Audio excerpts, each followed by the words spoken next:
మీ తాకట్టు బంగారాన్ని విడిపించిన 30 నిమిషాల్లో క్యాష్ ఇవ్వబడును. కొమ్మూరి గోల్డ్. నమస్తే, వెల్కమ్ టు సుమన్ టీవీ. నేను మీ యామ్ని. ప్రస్తుతం మనతో ఉన్నారు ప్రముఖ ఆధ్యాత్మికవేత్త డాక్టర్ అనంతలక్ష్మి గారు ఉన్నారు. అమ్మతో మాట్లాడి మనకున్న సందేహాల గురించి అడిగి తెలుసుకుందాం. నమస్తే అమ్మా. నమస్తే అమ్మ. అమ్మ, ఇప్పుడు శ్రావణ పౌర్ణమని రాఖీ పౌర్ణిమ అని కూడా అంటున్నారు. అసలు విశిష్టత ఏంటమ్మా దీని గురించి? శ్రావణ మాసంలో వచ్చే పూర్ణిమని మనం ఈ రోజున రాఖీ పూర్ణిమ అంటున్నాం. పూర్వం జంధ్యాల పౌర్ణమి అనేవారు. అంటే ఈనాడు ఒకప్పుడు జంధ్యాలు మార్చుకునేవారు. యజ్ఞోపవీతాలు ఉన్నవాళ్ళు సంవత్సరానికి ఒకసారి మార్చుకోవాలి కనుక మధ్యలో అర్ధాంతరంగా మార్చుకునే సందర్భాలు కొన్ని ఉన్నాయి. అట్లాంటివి కాకుండా ఏ ఇబ్బందులు వచ్చి మధ్యలో మార్చుకునే పరిస్థితులు రాకపోతే సంవత్సరానికి ఒకసారి మార్చుకోవడానికి తగినటువంటి కాలంగా దీన్ని చేస్తారు. పైగా దీన్ని ఉపాకర్మ అని కూడా అంటారు. ఉపాకర్మ చేసే రోజు అని అంటారు. ఉపాకర్మ అంటే అంతకు ముందు ఇప్పుడు దక్షిణాయనం వచ్చేసింది. ఉత్తరాయణంలో ఒడుగులయ్యి అంటే ఉపనయనం అయ్యి ఆ ఒటుగులకి చిన్న జింకతోలు గుచ్చినటువంటి చిన్న జంజం వేస్తారు. ఆ జంజం తీసేసి ఆ జింకతోలు తీసేసి మామూలు జంజం వేయడం ఇప్పుడు మొదలవుతుంది ఈ ఉపాకర్మ రోజున.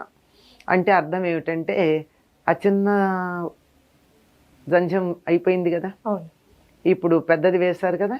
ఇప్పటిదాకా అక్షరాభ్యాసం అయ్యింది కానీ ఇంకా అమ్మా నాన్నల దగ్గర ఉన్నాడు. స్కూల్లో అడ్మిషన్ దొరికింది కానీ చదువుకోవడానికి వెళ్ళలే. ఇప్పుడు యూనిఫామ్ వేసుకుని చదువుకోవడానికి వెడతాడు అనమాట. అది ఆ పెద్ద జంజం వేసుకుని బయలుదేరి పెడతారు. అదే ఆ జింక చర్మం తీసేసినటువంటిది చదువుకి వెళ్ళేటటువంటి రోజులు. అందుకని శ్రావణ మాసంలో తప్పనిసరిగా పూర్ణిమ నాడు చేసేటటువంటి పని ఇది. ఎందుకు అంటే శ్రావణము అంటేనే ఆ శ్రవణ నక్షత్రం ప్రధానంగా కలిగింది కదా. శ్రవణం అంటే వినడం. వినడం అంటే ఒకప్పుడు చదువు అంతా వినడంగానే ఉండేది. ఇప్పుడైతే పుస్తకాలు ఉన్నాయి కానీ ఆ రోజుల్లో చదువు అంతా మస్తకంలో ఉండేది. తర్వాత పుస్తకాల్లోకి వచ్చింది, ఆ తర్వాత హస్తాల్లోకి వచ్చింది, ఇప్పుడు వేళ్లల్లోకి వచ్చింది. చదువు అంతా జ్ఞానం అంతా వేళ్ల చివర్లో ఉంది. అంతే, ఫింగర్ టిప్స్ అని చెప్పేయచ్చు అనమాట. ఫింగర్ టిప్స్ అంటే ఒకప్పుడు అలా టకటకా చెప్పారనుకునే వాళ్ళం. ఫింగర్ టిప్స్ అంటే ఇప్పుడు కంప్యూటర్ కానీ ఫోన్ కానీ తీస్తున్నారేమో అని చెప్పుకోవాలి. కనుక అలా ఉన్నటువంటి దాన్ని విద్యార్థులకి గురువు గారు నోటితో చెప్పేవారు. నోటితో చెప్తే వచ్చేటటువంటి చదివే నిజమైనటువంటి చదువమ్మ, సరిగ్గా వస్తుంది. లేకపోతే ఒక్కొక్క అక్షరాన్ని ఎట్లా ఉచ్చరించాలో ఎట్లా తెలుస్తుంది? అందువల్లే కదా ఇప్పుడు ఉచ్చారణలో ఎంతంత తేడాలు వస్తున్నాయి. చాసాలకి తేడా తెలియటల్లా, శేషాసాలకి తేడా తెలియటం లేదు, దేన్ని ఎక్కడ ఎలా ఉచ్చరించాలో తెలియటం లేదు. తేడాలు వచ్చేస్తున్నాయి కదా. అదే గురుముఖత గనక చదువుకున్నట్టయితే ఈ తేడా లేకుండా దేన్ని ఎక్కడ ఎంత ఉచ్చరించాలో తెలుస్తుంది. అలా వినికిడి వల్ల ఈ వేదం అంతా ముందుకు అలా సాగితే ఆ వినికిడికి ప్రాధాన్యం ఉన్నటువంటి నెల శ్రవణం కనుక ఇప్పటి నుంచి వేదాధ్యయనం ప్రారంభమయ్యేది. తప్పనిసరిగా చాతుర్మాస్యంలోనే వస్తుంది గనక ఈ శ్రావణ మాసం. ఎందుకంటే ఆషాఢ శుద్ధ ఏకాదశి కానీ ఆషాఢ పూర్ణిమ నాడు కానీ మొదలుపెట్టి చాతుర్మాస్యం చేస్తారు. అప్పుడే 15 రోజులై సరిగ్గా మధ్యలో ఉంటాం. ఇక్కడి నుంచి వేదాధ్యయనానికి ప్రాధాన్యం కలిగినటువంటి రోజులు. అందువల్ల మధ్యలో తేడా రాకుండా ఈ యజ్ఞోపవీతం దాన్ని కొత్త దాన్ని వేసుకుని దానికో విధి ఉంది. యజ్ఞోపవీతం ఎలా మార్చుకోవాలి అనేటటువంటిది పాతదాన్ని తీయడానికి ముందు కొత్తది వేసుకుని దానికో మంత్రం ఉంది. ఆ తర్వాత అప్పుడు పాతదాన్ని తీయడం దానికో మంత్రం ఉంది. అలా ప్రత్యేకంగా చేస్తారు. ఇలాంటి ప్రాధాన్యం కలిగినటువంటి ఈ రోజున మరి అందరికీ యజ్ఞోపవీతాలు లేవు కదమ్మా. అవునమ్మా, ఉండవు కదా, అందరికీ లేవు కదా. మరి వాళ్ళ సంగతి ఏంటి? వాళ్ళకేం అక్కర్లేదా? వాళ్ళ తెలివితేటలకి వాళ్ళకి రక్షణకి యజ్ఞోపవీతం రక్షించేది.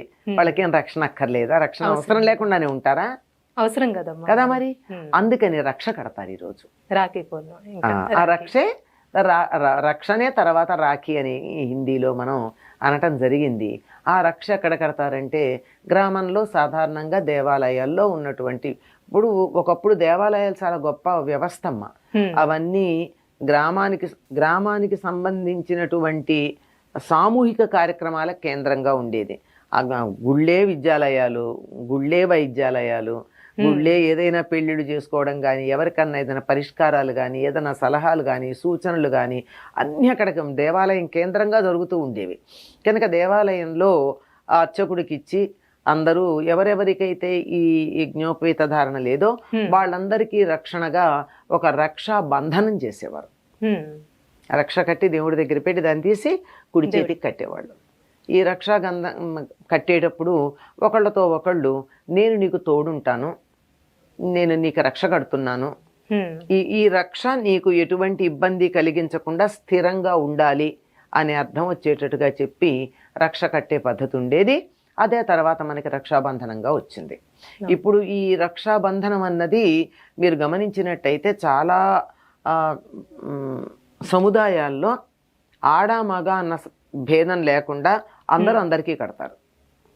వీళ్ళు వాళ్ళకే కట్టాలని లేదు. మనకిప్పుడు అన్నా చెల్లెళ్ళు అక్క తమ్ముళ్ళు వాళ్ళు కట్టుకోవడం అనేటటువంటి ఒక పరిమితమైనటువంటి భావన వచ్చింది. కానీ ఇది అందరూ కట్టుకుంటారు. మీరు చూడండి, చాలా మందికి శ్రావణ పూర్ణిమ మర్నాడు నారింజ రంగులో లేదా కాషాయ రంగులో చిన్న తాడు చేతికి కనపడుతూ ఉంటుంది, ఆడ మగ అన్న సంబంధం లేకుండా. అంటే ఆ రక్ష కట్టడం అనేది రక్షాబంధనం అన్నది అలా ఏర్పడింది. ఏమైనా కథలు ఉన్నాయమ్మా రాఖీ పౌర్ణమికి సంబంధించి? పురాణాల్లో చాలానే ఉన్నాయమ్మా. చాలా మంది రక్షలు కట్టారు వాళ్ళకి. ఇప్పుడు కుంతీదేవి కట్టింది, వాళ్ళందరూ యుద్ధానికి వెళుతుంటూ ద్రౌపది కట్టింది భర్తలు యుద్ధానికి వెళుతున్నప్పుడు. అలాగే శచీదేవి కట్టింది. అలాగే వీళ్ళందరూ ప్రతి వాళ్ళు కూడా ఎవరైనా అంటే ఇవి పూర్ణిమ నాడు కట్లా వాళ్ళు యుద్ధాలకు వెళుతున్నప్పుడు వాళ్ళకి మేలు కలగాలని రక్ష కట్టారు. ఈ రక్ష కట్టడానికి అక్కచెల్లెళ్ళే కావాలని నియమం ఏం లేదు, ఎవరైనా కట్టచ్చు. ఇప్పుడు మనకు అటువంటి అభిప్రాయం కలిగింది కనుక అటువంటి రక్ష కట్టేటటువంటి పద్ధతి మనకి చాలా చాలా కాలంగా సంప్రదాయంగా వస్తూ ఉందమ్మా. చాలా మంది అట్లా కట్టింది. ఇదో చరిత్రలో అయితే చెప్పుకుంటారు కదా, అలెగ్జాండరు పురుషోత్తముడి కథలో అలెగ్జాండర్ ప్రియురాలు పురుషోత్తముడికి ఈ దేశంలో ఉన్న సంప్రదాయం తెలుసుకుని ఆ రక్ష పంపించి ఏం కావాలంటే అలెగ్జాండర్ని చంపకుండా వదిలిపెట్టమని అడిగిందని, ఆ రకంగా రక్షించబడ్డాడని చెప్తారు. ఇట్లా ఈ రక్షాబంధనం కట్టాక నేను నీకు రక్షణ ఇస్తానని కట్టాక తప్పనిసరిగా వాళ్ళకి రక్షణ ఇవ్వాలి అంతే. అది ఎక్కడ అక్కా చెల్లెళ్ళు మనకి మామూలుగా కూడా ఎవరైనా చేయొచ్చు. అమ్మ, ఇప్పుడు మనం రాఖీ కడుతూ ఉంటామా, రాఖీ కట్టేటప్పుడు ఏదైనా ఒక మంత్రం అంటూ ఉందా అలా చెప్తూ కట్టేలాగా? ఉంటుందమ్మా. ఎందుకంటే రక్ష కట్టేటప్పుడు ఊరికే అందంగా ఉండడానికి కట్టింది కాదు కదా, అదొక ప్రయోజనాన్ని ఆశించి కడుతున్నాం కదా, దానికి కడతారనమాట. ఏనబద్ధో బలీరాజా దానవేంద్రో మహాబల తేత్వామపి బధ్నామి రక్షే మాచల మాచల అని. నేను నీకు కడుతున్నాను, నీ రక్షణలో ఎటువంటి తేడా ఉండదు, మాచల కదలికలు ఉండవు అని. ఇప్పుడు బలికి అప్పుడు కట్టినట్టుగాను, అంటే అప్పుడు లక్ష్మీదేవి కట్టి ఆయన నీకేం కావాలంటే భర్తను వదిలిపెట్టమని అడగడం బలి చక్రవర్తికి. ఆ కథ కూడా ఉంది మనకి. చాలా చక్కగా తెలియజేశారమ్మా, ధన్యవాదాలు.